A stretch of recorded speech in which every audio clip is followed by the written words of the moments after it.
अवधूत चिंतन श्री गुरुदेव दत्त श्री स्वामी समर्थ। तुम्हा सर्वांचं आपल्या स्वामी शक्ती या चॅनलमध्ये मनापासून स्वागत आहे।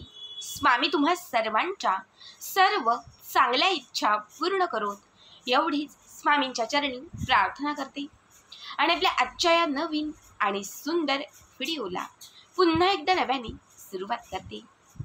फक्त बघा, आजच्या व्हिडिओमध्ये मी तुम्हाला आपल्या गुरूंना प्रसन्न करण्यासाठी, आपल्या आयुष्यात अखंड आपल्या गुरूंची कृपा प्राप्त करून घेण्यासाठी, आपल्या मनात एखादी इच्छा असेल तर त्या इच्छेची पूर्तता होण्यासाठी आजच्या या व्हिडिओमध्ये मी तुम्हाला गुरु पौर्णिमा विशेष एक अत्यंत प्रभावी सेवा सांगणार आहे। 1 जुलैपासून 21 जुलैपर्यंत तुम्हाला ही सेवा करायची आहे। अत्यंत प्रभावी सेवा म्हणा किंवा अत्यंत प्रभावी उपाय म्हणा, याने तुमच्या आयुष्यातील असंख्य जे तुमचे अडलेले प्रश्न आहेत ते सुटत जातील। जिथे जिथे तुमचे रस्ते बंद झाले होते, तुम्हाला कुठेच काही मार्ग दिसत नव्हते, तिथे महाराज स्वतः तुम्हाला मार्ग दाखवतील।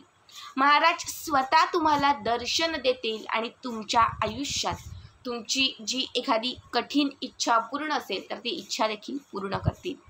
ही सेवा जी आहे ही तुम्ही गुरुपौर्णिमेपर्यंत म्हणजे 1 जुलैपासून तुम्ही 21 जुलैपर्यंत केली तर तुम्ही 21 दिवस करू शकतात। त्याच्या पुढे जर तुम्ही 10 तारखेपासून 21 पर्यंत केली तर तुम्ही ही सेवा 11 दिवस करू शकतात। तुमच्यावरती आहे 21 दिवस करायची की 11 दिवस करायची। पण मी तुम्हाला सांगेल की अगदी 5 मिनिटाचा हा उपाय आहे, 5 मिनिटाची ही सेवा आहे, पण याने तुमच्या आयुष्याचं सोनं होणार आहे। तुम्ही एक्स्ट्रा काहीच सेवा करू नका। गुरुचरित्र पारायण नाही जमणार, ठीक आहे। सारामृत पारायण नाही जमणार, ठीक आहे।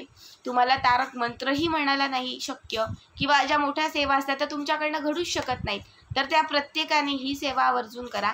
या सेवेने सगळ्या सेवेन इतकंच तुम्हाला त्याचं पुण्य लाभेल आणि तुमच्या आयुष्यात तुमचं जे गुरुबळ आहे ते गुरुबळही मजबूत होईल। आता काय सेवा आहे, काय उपाय आहे बघा, अत्यंत प्रभावी आणि थोडी वेगळी सेवा आहे, त्यामुळे व्हिडिओ स्किप न करता शेवटपर्यंत बघा। आणि जे आपल्या चॅनलवरती नवीन असतील त्यांनी लगेचच आपल्या चॅनलला सबस्क्राईब करा, कारण तुम्ही आपला चॅनल सबस्क्राईब केल्यामुळे मी पुढचे जे काही व्हिडिओ बनवेन ते सर्वात आधी तुम्हा सर्वांपर्यंत पोहोचतील।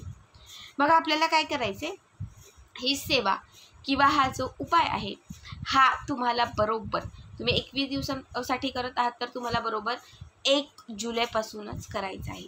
याच्यासाठी तुम्हाला एक नारळ म्हणजे एक श्रीफळ घ्यायचं आहे। आपलं जे देवघर आहे त्या देवघराच्या समोर तुम्हाला हे नारळ हे श्रीफळ जे आहे ते स्वच्छ पाण्याने धुवून आणि त्याच्यावरती हळदी कुंकवाचं एक स्वस्तिक काढून हे श्रीफळ तुम्हाला देवघराच्या समोर एका प्लेटमध्ये ठेवून द्यायचं आहे। त्याच्यानंतर काय करायचं तर तुम्हाला एक ताम्हण घ्यायचे, ज्यात तुम्ही महाराजांना नेहमी अभिषेक वगैरे घालता। हे ताम्हण नसेल तर एक प्लेट घ्या, देवघराच्या समोर चौरंग किंवा पाट ठेवून त्याच्यावरती हे ताम्हण किंवा ही प्लेट ठेवून द्यायची आहे आणि याच्यामध्ये तुम्हाला महाराजांची मूर्ती ठेवायची आहे। आता मी तुम्हाला सांगते की हा उपाय करण्यासाठी आपल्या घरामध्ये महाराजांचा फोटो म्हणजे फोटो असेल ठीक आहे, पण हा उपाय करण्यासाठी तुम्हाला महाराजांचा फोटो नकोय, तर आपल्याला महाराजांची मूर्तीच लागणार आहे। अजूनही ज्यांनी आपल्या घरामध्ये मूर्ती आणलेली नाही आहे तर त्यांनी आवर्जून घेऊन या। अजून थोडे दिवस बाकी आहेत, महाराजांची मूर्ती ही आपल्या घरामध्ये असावीच।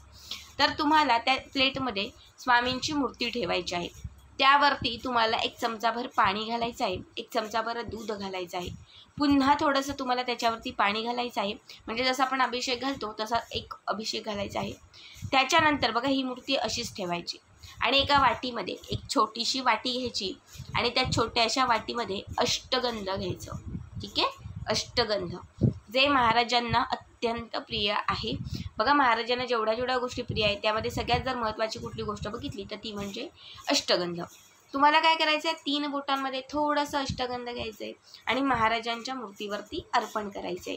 अर्पण करत असताना नित्यसेवेच्या पुस्तकामध्ये जे पुरुष सूक्तम, नित्यसेवेच्या पुस्तकात 143 या पेज नंबरवरती पुरुष सूक्तम आहे, ज्यामध्ये स्पष्ट लिहिलेलं आहे श्री स्वामी समर्थ महाराजांची आवडती सेवा। तर तुम्हाला हीच आवडती सेवा करायची आहे. महाराजांचं पुरुष सूक्त म्हणत तुम्हाला थोडं थोडं अष्टगंध महाराजांच्या प्रतिमेवरती म्हणजे महाराजांच्या तुम्हाला मूर्तीवरती अर्पण करायचं आहे. संपूर्ण एक वेळा पुरुष सूक्त म्हणून झालं की त्याच्यानंतर पुन्हा दुसऱ्यांदा म्हणायचं, पुन्हा तिसऱ्यांदा म्हणायचं. 3 वेळा पुरुष सूक्त म्हणायचं आणि 3 वेळा पुरुष सूक्त म्हणेपर्यंत थोडं थोडं अष्टगंध महाराजांच्या मूर्तीवरती अर्पण करायचं.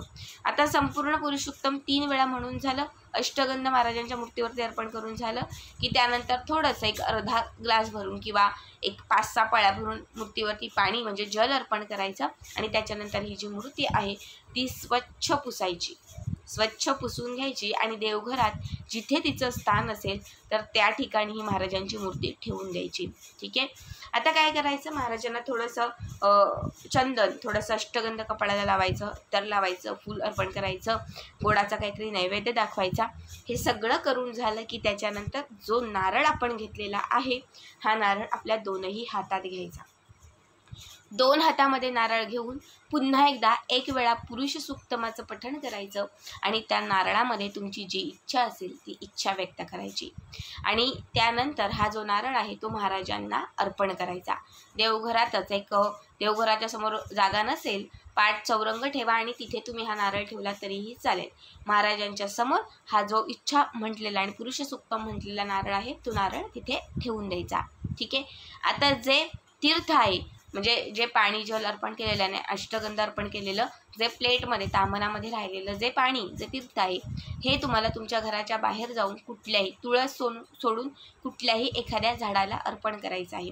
ही सेवा तुम्ही 1 जुलैपासून सुरू केली तर दररोज करायची आहे. कुठल्याही वेळी करू शकतात, सकाळ दुपार संध्याकाळ कुठल्याही, फक्त 12 ते 12:30चं टायमिंग सोडून तुम्हाला कंटिन्यू 21 दिवस किंवा 11 दिवस ही सेवा करायची आहे. जो शेवटचा दिवस असेल म्हणजे गुरुपौर्णिमेचा जो दिवस असेल, आता मी सेवेला समजा सुरुवात केली आणि आता माझा गुरुपौर्णिमेचा दिवस आलेला आहे, त्या दिवशीही ही सेवा करायची. महाराजांच्या मूर्तीवरती थोडा अभिषेक घालायचा, अष्टगंध अर्पण करायचं, 3 वेळा पुरुष सूक्त म्हणायचं, मूर्ती स्वच्छ उचलून पुसून वगैरे देवघरात ठेवायची. महाराजांना चंदन अष्टगंध फुलं गंध धूप सगळं नैवेद्य अर्पण करून झालं की त्याच्यानंतर तो नारळ हातात घेऊन पुन्हा पुरुष सूक्त म्हणून इच्छा व्यक्त करून हा नारळ महाराजांना अर्पण करायचा आणि शेवटच्या दिवशी म्हणजे गुरुपौर्णिमेच्या दिवशी हा नारळ घेऊन केंद्रात जायचं. कुठल्याही तुमच्या आजूबाजूला किंवा लांब अगदी केंद्र नसेलच, दत्त महाराजांचं मंदिर असेल तिथे गेलात तरीही चालेल, तर तुम्हाला तिथे जायचं आहे आणि तिथे जाऊन हा जो नारळ आहे तो महाराजांच्या चरणांना किंवा महाराजांच्या तिथे मूर्तीजवळ जाऊन अर्पण करायचा आहे. तुमची पुन्हा एकदा इच्छा व्यक्त करून तुम्हाला परत आपल्या घरी यायचं आहे. बघा, या उपायाने तुमच्या सर्व इच्छा पटापट पूर्ण होऊ लागतील. आता मी तुम्हाला सांगते, अष्टगंध जे महाराजांना अत्यंत प्रिय आहे आणि पुरुष सूक्तम हे महाराजांची सर्वात प्रभावी सेवा आहे. जसं माता लक्ष्मीला प्रसन्न करण्यासाठी आपण तिला कुंकू अर्चन करतो, श्री सूक्तमाचं पठण करतो आणि माता लक्ष्मीला आपल्या घराकडे आकर्षित करतो, सेम तसंच महाराजांना आपण अष्टगंध अर्पण करून आणि पुरुष सूक्तमाचं पठण करून आपण आपल्या आयुष्यात गुरूंची कृपा प्राप्त करून घेतो. जेव्हा तुम्ही या अष्टगंधाचा अभिषेक महाराजांना घालाल आणि त्यासोबत पुरुष सूक्तमाचं पठण कराल, तुम्हाला सांगते महाराज जे आहेत ना ते आपल्याकडे प्रसन्न होतील, महाराज जे आहेत ते आपल्याकडे आकर्षित होतील. त्यावेळेस तुम्ही मनात काही इच्छा व्यक्त करत असाल ना, महाराज तुम्हाला दृष्टांत देतील आणि तुमची कितीही कठीण असणारी इच्छा पूर्ण करतील.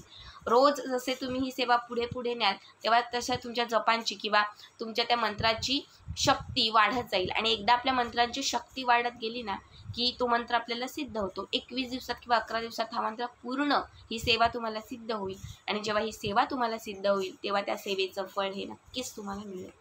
अत्यंत साधा, अत्यंत सोपा उपाय आहे, आवर्जून करा. समजा मध्ये मासिक धर्माला किंवा जर काही सुतक काळाला जर दुसरं कुणी करणारं असेल तर त्यांना करायला सांगा. मासिक धर्म जर आलाच तर मग तेवढे 2 ते 3 दिवस स्किप करा आणि त्याच्या पुढे कंटिन्यू करा. पण गुरुपौर्णिमेपर्यंत ही सेवा जी आहे ती आवर्जून करा.